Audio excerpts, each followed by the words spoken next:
Sampurasun, warga santuy, kumaha damang. Sebuah film yang menceritakan seorang agen wanita Tiongkok yang diutus menangkap penyelundup senjata di Korea Selatan. Namun naasnya ia harus bekerja sama dengan agen swasta yang dikira utusan dari badan intelijen negara. Akankah mereka bisa bekerja sama dengan baik atau justru malah berantakan, kacau, sehingga tanpa banyak ngababaung babi bu cat. Yuk langsung simak saja intronya Bang Poang. Jahitan popoean, antepkan weger rohan. Sediakanlah Kembang 7 rupa ejeng menyan plus makanan, minuman, cemilan, gorengan, rangginang, sanguan, dan semat banyak sikan.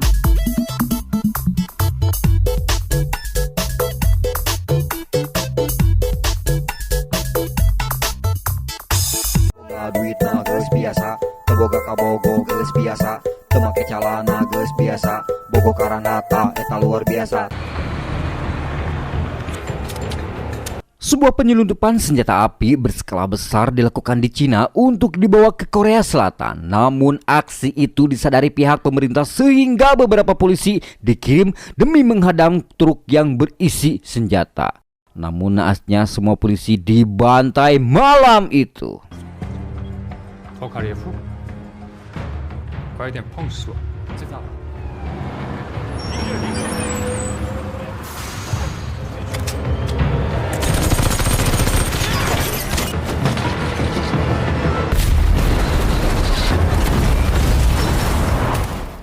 Pemerintah Tiongkok sangat serius dalam menghadapi masalah ini. Bahkan tak segan membunuh orang yang terlibat dalam penyelundupan, yang pada akhirnya mereka akan mengirim salah satu peserta pelatihan untuk ke Korea Selatan demi membereskan masalah ini secara diam-diam. 那怎么处理？就安排他一个人去吧。这次的行动，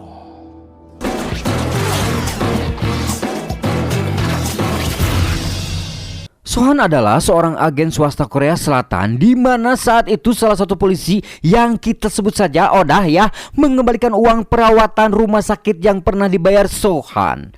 Pada awalnya Asuhan tak mau menerimanya seakan dia adalah sultan, padahal gedung yang ia sewa belum juga dibayar. Sohan beralasan sudah mengirimkan dengan cek sehingga pemilik tempat itu pergi untuk memeriksanya.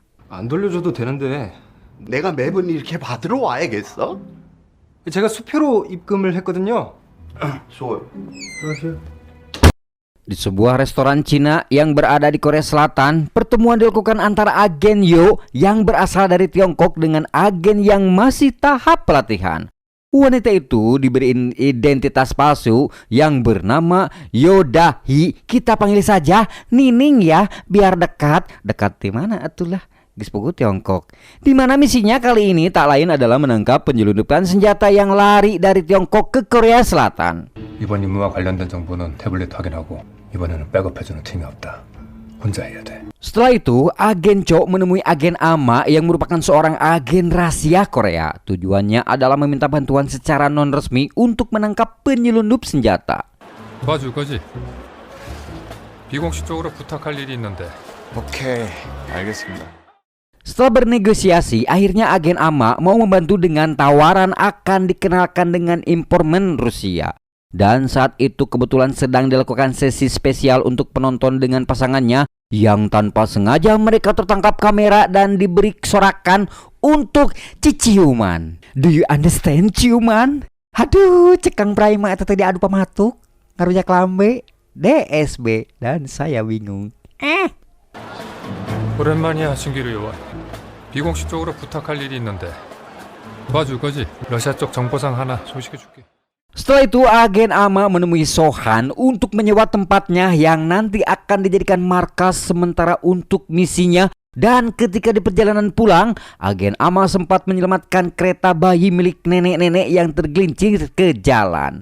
Karena hal itu, agen Ama malah tertabrak truk sementara kereta bayi itu ternyata berisi anak anjing.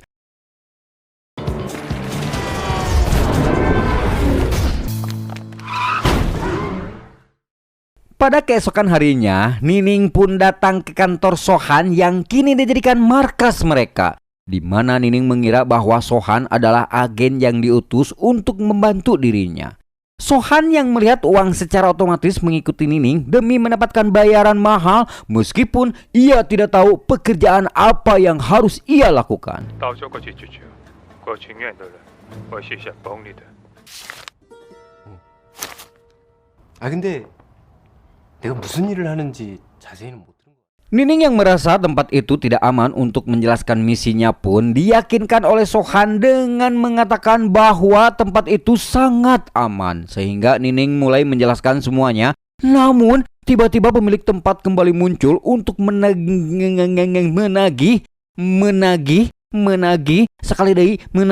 pembayarannya. Secara otomatis uang pemberian Nining pun digunakan untuk membayar tempat itu selama 3 bulan. 이 사람이 우리 타깃이에요. Setelah itu, Nining kembali menjelaskan mengenai pimpinan para penyelundup senjata. Tetapi lagi-lagi seseorang kembali muncul, di mana kali ini seorang ibu-ibu meminta bantuan mencari anjingnya yang hilang. Dia bernama Dorothy. Dengan imbalan emas batangan berbentuk bagong yang tentunya membuat Sohan tertarik dengan kasus ini dan menjanjikan akan mencarinya. 무슨 일로 오셨어요? 우리 애가 없어져서 따로. 이거 줄게. Dan Nining kembali menjelaskan bahwa targetnya adalah Pak Otong yang diduga ikut berperan dalam penyelundupan senjata. Merasa kasusnya yang terlalu besar, Sohan pun merasa kalau itu bukan tugasnya. Dan ia pun sadar bahwa Nining bukanlah polisi, melainkan pasukan khusus atau semacamnya. Ia berencana akan kabur jika keadaan memburuk. Begitu juga Nining mulai merasa ragu dengan Sohan dan akan kabur juga jika keadaannya memburuk. 뭐야 이 자식? 혹시 나 뒤통수 치려는 건가? 아니다 싶으면 버리자. Akhirnya mereka pun berencana akan menarik dengan Pak Otong untuk mengambil ponselnya demi menggali informasi, dan Sohan mengingatkan agar Nining memakai gaun pada penyemaran nanti. 아, 그 드레스 챙기는 거 잊지 마. 드레스요? Tiba waktunya, Nining pun datang dengan memakai gaun dan berdandan sangat cantik. Namun yang lainnya hanya memakai pakaian biasa, yang tentunya itu adalah ulah jahil Sohan. 대회 때만 했거든요. Sampai akhirnya Nining berhasil menarik dengan Pak Otong, di mana Nining dengan terampil memindahkan ponsel Pak Otong ke celana si Sohan. Namun sayangnya itu adalah ponsel lipat, sehingga Sohan tak bisa menyalin isi ponsel itu. Sohan hanya sempat membaca pesan yang berisikan ancaman di ponsel tersebut. Setelah itu berusaha mengembalikannya ke pantat pemilik, dan tiba-tiba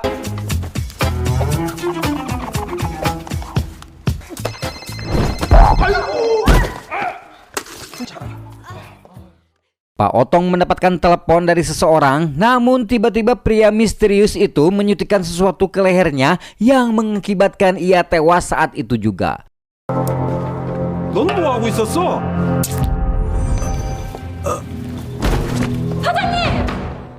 Di mana Nining berusaha mengajak Sohan segera pergi, namun Sohan yang merasa itu tidak perlu, justru jika kabur akan menambah kecurigaan. Namun nyatanya mereka pun harus dibawa ke kantor polisi untuk diinterogasi. 이미 죽었어요. 피해야 돼요. 뭐야, 지금 도망가면 더 수상하지. Karena tak terbukti bersalah, akhirnya keduanya pun dibebaskan. Namun pihak polisi akan tetap mengawasi pergerakan mereka secara diam-diam. Dan pada akhirnya penyamaran mereka kali ini sia-sia, mengingat Sohan tak mendapat informasi apapun. Sementara agen Ama tampak dirawat di rumah sakit, di mana pihak rumah sakit tampak kesulitan menghubungi pihak keluarganya karena identitasnya yang tidak diketahui. Tapi suster mengaku pernah melihatnya di internet dan ternyata videonya sempat trending saat pertandingan bisbol, sehingga Ama dikenal sebagai pasangan homsreng, homo. 이분 어디서 많이 본 것 같긴 해요. 전에 야구장 키스타임이에요. Dengan adanya kejadian bos dari klan rodeo tewas tertembak, Nining menduga senjata selundupan telah menyebar ke mafia dan gangster. Untuk mencari informasi itu, Sohan meminta uang 2 juta won untuk menemui rekannya yang serba tahu, di mana orang tersebut rupanya adalah seorang prama yang ternyata mengetahui tentang seluk-beluk dunia pergangsteran. Yang mana kita ketahui bahwa klan Kapak yang berkemungkinan besar melakukan itu. Karena 2 tahun lalu, klan Kapak berseteru dengan geng Tiongkok. Sebelum pergi, mereka sempat minum jus pemberian peramal yang ternyata jus tersebut sudah kadaluarsa. Nining pun berniat untuk menyelidik klan Kapak, namun Sohan yang merasa kalau itu berbahaya pun sempat menolaknya. Dan karena mendapatkan ejekan dari Nining, Sohan pun meremehkan Nining dan menantang untuk memukulnya.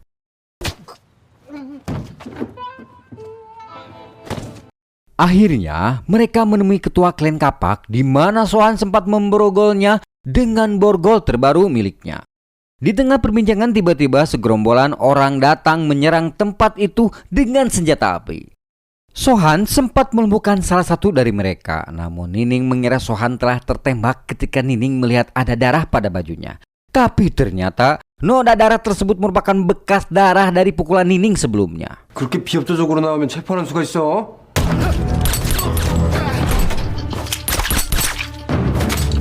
Setelah itu mereka pergi dengan membawa ponsel ketua klan Kapak. Sementara itu pasukan klan Kapak yang mengetahui ketuanya meninggal dunia tentunya sangat marah. Dilihat dari penyerangan sebelum Nining yakin bahwa mereka profesional, Sohan merasa harus segera meminta bantuan karena itu terlalu berbahaya. Namun setelah dijanjikan akan dibayar 10 juta won, Sohan yang mata duitan pun akhirnya kembali bersemangat. Semangat demi duit set goblok. Kali ini mereka menemui salah satu teman Sohan yang seorang hacker untuk meminta bantuan membuka ponsel milik ketua klan Kapak. Dengan keahliannya mereka pun mendapatkan alamat yang kemungkinan ada kaitannya dengan penyelundupan senjata. Di tengah perjalanan, Nining tiba-tiba hayang nyaduk nyeri beteng akibat minum jus kadaluarsa. 빨리 좀 가봐요. 왜? 좀 밟으라고요. 난 안 먹었는데. Singkat cerita mereka telah tiba di tempat tujuan di mana Nining bergegas ke kamar mandi untuk melakukan ritualnya erek modal.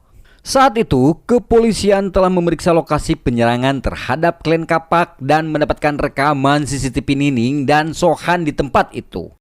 Kapela polisi yakin bahwa mereka mempunyai motif tersembunyi. Sementara itu Nining telah menemukan mayat di dalam kamar mandi. Diduga korban meninggal sejak 3 hari yang lalu.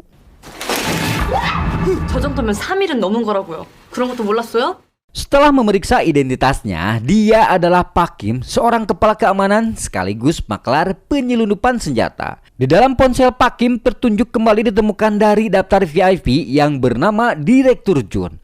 Sohan juga teringat pesan ancaman Pak Otong untuk Direktur Jun. Kini mereka mulai menemukan pencerahan bahwa Direktur Jun adalah orang di balik penyelundupan senjata. 김용구 경비팀장. 네, 전훈 본부장. 무기 중개업체인데요? Sebuah perayaan juga akan diadakan di sebuah hotel yang diadakan Direktur Jun, di mana Nining dan Sohan berencana menyelinap ke dalam perayaan demi menyelidiki Direktur Jun. Sayangnya, gerak-gerik mereka benar-benar dalam pengawasan intelijen Korea. Sehingga identitas Nining telah teridentifikasi sehingga sang atasan yakin Tiongkok mengirim agen pemula agar bisa menyalahkan pihak intelijen Korea jika terjadi sesuatu. 젊은 엘리트 하나 희생시키고 우리 탓을 하겠지. 중국 MSS에서 활동한 지는 3년 정도 되었습니다. Di sisi lain Sohan tengah bermain dengan Dodoho yang merupakan putra Odah yang merupakan istri dari temannya yang tewas saat menjalankan misi bersama Sohan. Di mana Odah meminta agar Sohan menjauhi putranya sebelum ia mengetahui fakta bahwa Sohan telah meninggalkan ayahnya yang sekarat.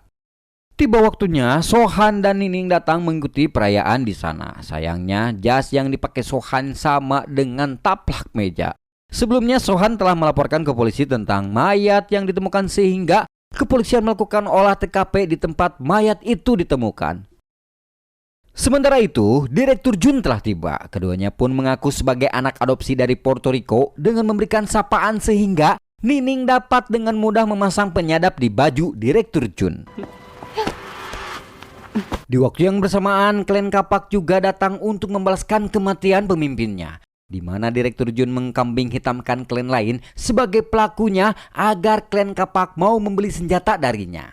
Yang pada akhirnya Udin akan memesan 100 pistol demi membantai klan tersebut. 그럼 우리 형님은 누가 죽였다는 거야?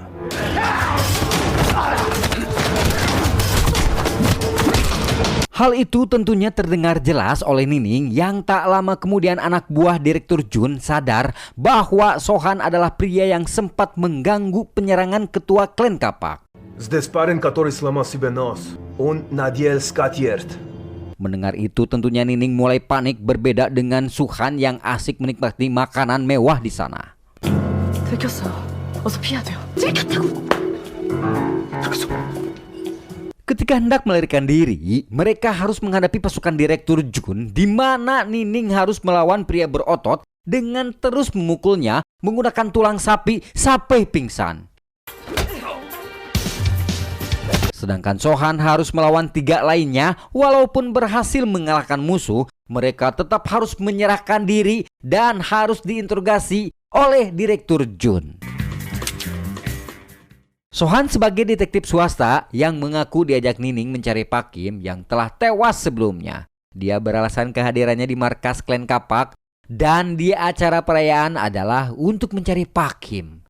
Direktur Jun berjanji akan membebaskan mereka asalkan Sohan mau melakukan sesuatu untuk Direktur Jun, di mana Sohan diminta untuk membunuh semua polisi yang ada di kantornya. 거기 가서 경찰들 다 죽이고 오면 돼. Namun karena melihat Oda, Sohan akhirnya melakukan perlawanan dan segera melarikan diri.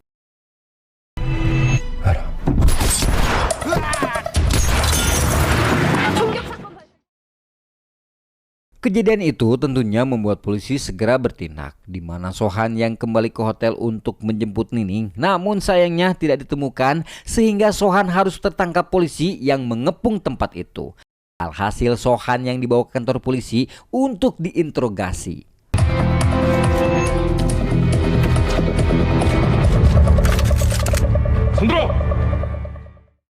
Sohan mengaku telah bekerja sama dengan Badan Intelijen Korea demi menangkap penyelundupan senjata. Namun kepala polisi tak percaya dan menyuruh menelepon rekannya. Walaupun sudah dijelaskan bahwa rekannya ditangkap, Sohan tetap harus menelepon Nining. 그래서 총기 밀매 사건을 조사 중이었는데 그 요원이 전화 한번 해봐요. 스피커폰으로. Tanpa diduga, Nining menjawab telepon itu seakan semua baik-baik saja dengan mengaku ia sedang dalam perjalanan pulang. Mendengar itu, tentunya kepala polisi merasa tidak mungkin jika agen intelijen Korea bekerja sama dengan agen swasta. 야, 괜찮아? 당연히 괜찮죠. 무슨 일이에요? 정원 요원이 흥신소랑 같이 일을 하냐고! Tak lama kemudian, agen intelijen Korea tiba di sana. Sang atasan berterima kasih kepada Sohan yang memimpin operasi penyelamatan di Thailand. Diketahui, ternyata Sohan adalah instruktur pertarungan jarak dekat di pasukan khusus 707. Yang mana untuk masuk ke pasukan tersebut dibutuhkan keahlian yang sangat hebat. Akhirnya diketahui bahwa Nining bukanlah agen intelijen Korea, melainkan agen Kementerian Keamanan Negara Tiongkok. Di mana Nining dikirimkan ke Korea adalah untuk dikorbankan. Hal itu membuat Sohan teringat operasi penyelamatan di Thailand yang mengorbankan temannya, sehingga berniat akan menyelamatkan Nining. Sebagai mantan pasukan khusus, Sohan dengan mudah keluar dari ruangan interogasi dan menjadikan salah satu polisi sebagai sandarannya.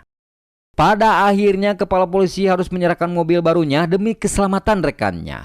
Naasnya, satpam malah membukakan gerbang dengan mengira itu adalah kepala polisi sehingga Sohan bisa pergi begitu saja.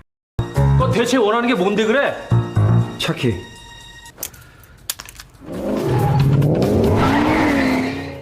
Di telepon sebelumnya Nining memberikan kode lokasinya dengan menyebutkan nama-nama makanan juga angka. Sohan kemudian meminta teman hackernya untuk mencari alamat gedung tersebut. Saat ini Nining telah menjadi sandera Direktur Jun. Di sana klan Kapak juga hadir untuk transaksi senjata. Di mana Direktur Jun nantinya akan menyerahkan Nining kepada klan Kapak sebagai uji coba senjata. 그리고 2층에 권총 테스트 겸 총알바지 하나 준비해놨습니다. 얼굴이 반반하니까. Kepolisian juga memeriksa informasi tentang Sohan. Kini mereka tahu bahwa Sohan adalah mantan pasukan khusus 707 yang diberhentikan karena tidak mematuhi perintah. Saat ini Sohan telah menyelinap ke markas Direktur Jun demi membebaskan Nining, namun aksinya telah ketahuan sehingga pertarungan tak bisa dihindari.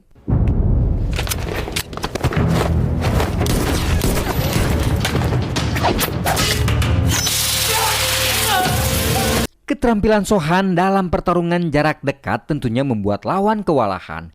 Direktur Jun sadar ada penyelundup di tempatnya yang pada akhirnya Udin menawarkan diri untuk menangkap penyusup sebagai uji coba senjata.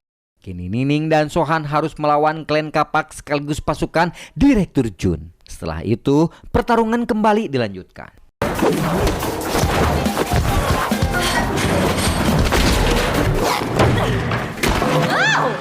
Di tengah pertarungan, Sohan akhirnya mendapatkan kabar dari polisi bahwa Dorothy yang merupakan anjing ibu-ibu itu sebelumnya berhasil ditemukan. Setelah itu, pertarungan kembali dilanjutkan.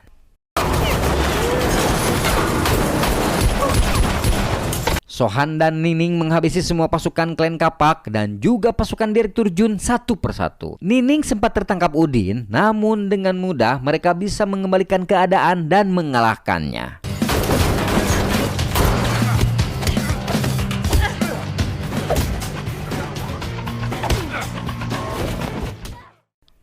Apa?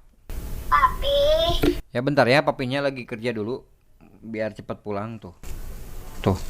Jadi Papi pulangnya ke sini bawa sendal, bawa baju lebaran ya. Ya. Lanjut bro, iklan itu mah sebentar ya. Sementara itu Sohan harus bertarung sengit melawan pasukan Direktur Jun yang cukup handal, namun tetap saja ia bisa mengalahkannya.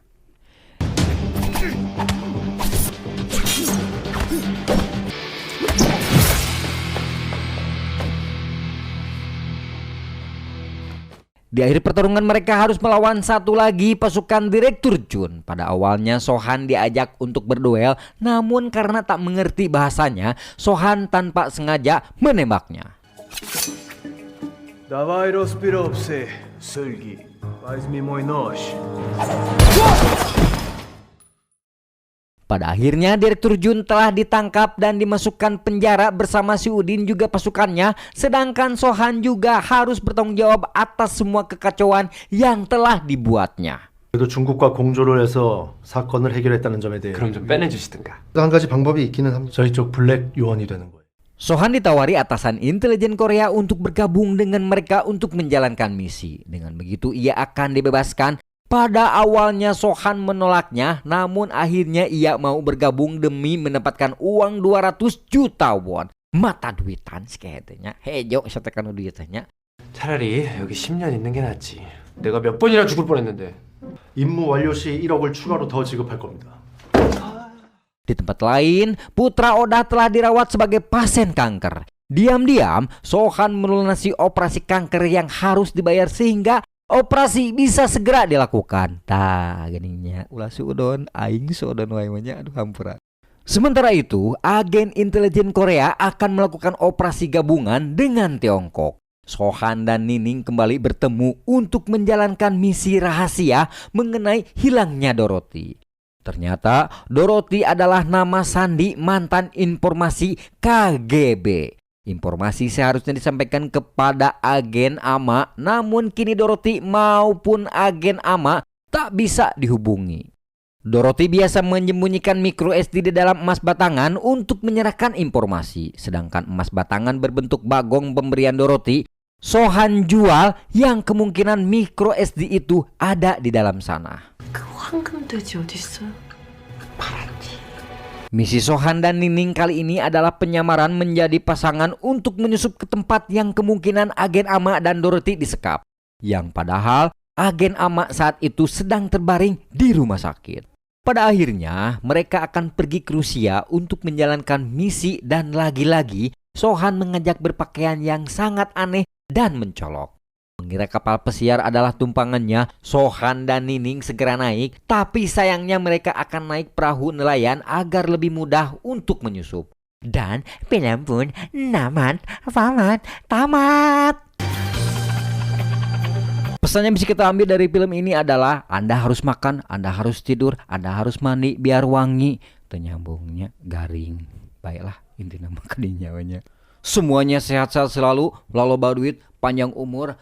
Happy birthday. Happy birthday deh. Assalamualaikum warahmatullahi wabarakatuh.